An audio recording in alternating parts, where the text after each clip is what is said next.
बिस्मिल्लाहिर्रहमानिर्रहीम। अस्सलाम वालेकुम नाज़रीन, आज का मेरा मौजू है कि हम आखिर क्यों एहसास कमतरी का शिकार हैं। तकरीबन हर शोबे के अंदर, तकरीबन हमारे रवैये के अंदर, हमारी सोच के अंदर अगर देखा जाए तो हम एहसास कमतरी का शिकार हैं।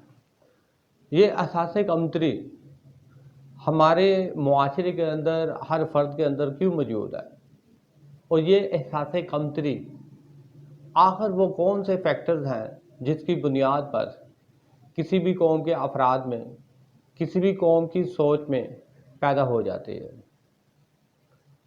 मेरे नज़दीक ऐसा कुछ इस तरह से है कि जब एक कौम के अफराद एक दूसरे की सलाहियतों से बाखूबी वाक़िफ़ हो जाएं, एक दूसरे की सलाहियतों को समझने लगें, एक दूसरे के किरदार को समझने लगें, तो एहसास कमतरी या बरतरी पैदा होती है।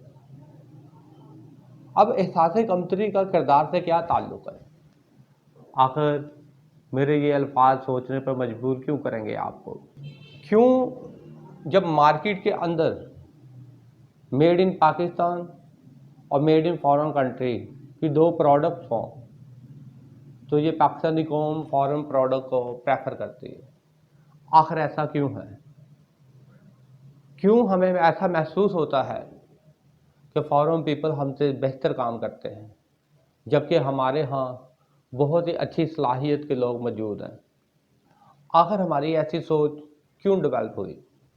मेरे नज़दीक हमारे मुआशरे के अंदर बहुत सी बुराइयां जन्म ले रही हैं, और जो कि हमारे किरदार का हिस्सा बन चुकी है, जिसमें गैर दयानतदारी, जिसमें मुनाफाखोरी, ये सबसे बड़े दो फैक्टर हैं। जब कोई मैन्युफैक्चरर कोई प्रोडक्ट बनाएगा और उसमें अपनी मुनाफाखोरी का सोचेगा, तो लाजमी उस प्रोडक्ट की जो उसकी क्वालिटी है वो डिस्टर्ब होगी।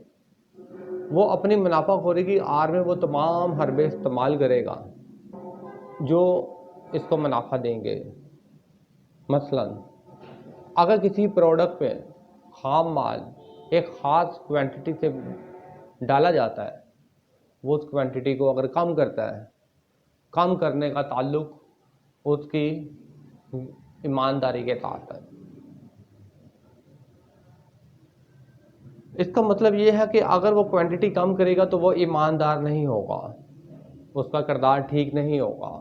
और ऐसा हमें बहुत सा देखने में लगा।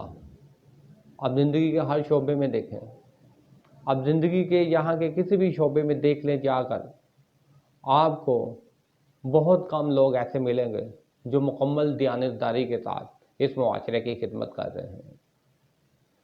मेरे नज़दीक ऐसे लोग जो पाकिस्तान में मुकम्मल दयानतदारी के साथ इस मुआशरे की अगर खिदमत कर रहे हैं, तो उन पर लोगों का एतमाद भी है। मगर ज़्यादातर लोग जो मुनाफाखोरी, गैर दयानतदारी और सिर्फ़ और सिर्फ ज़ाती मफाद के लिए अवाम को धोखा दे रहे हैं, इन तीन चीज़ों ने अवाम की सोच को मफलूज कर दिया।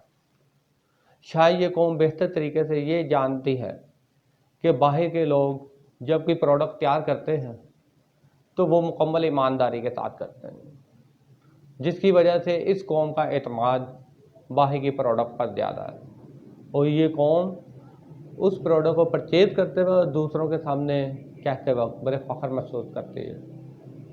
हमें बहैसियत कौम ये सोचना चाहिए कि जब हम कोई प्रोडक्ट तैयार करते हैं या मुआशरे में किसी भी शोबे से मुंसलिक हैं, तो हम असल में दूसरों की खिदमत कर रहे हैं, और दूसरों की खिदमत हमेशा ईमानदाराना तरीके से होती है। शुक्रिया।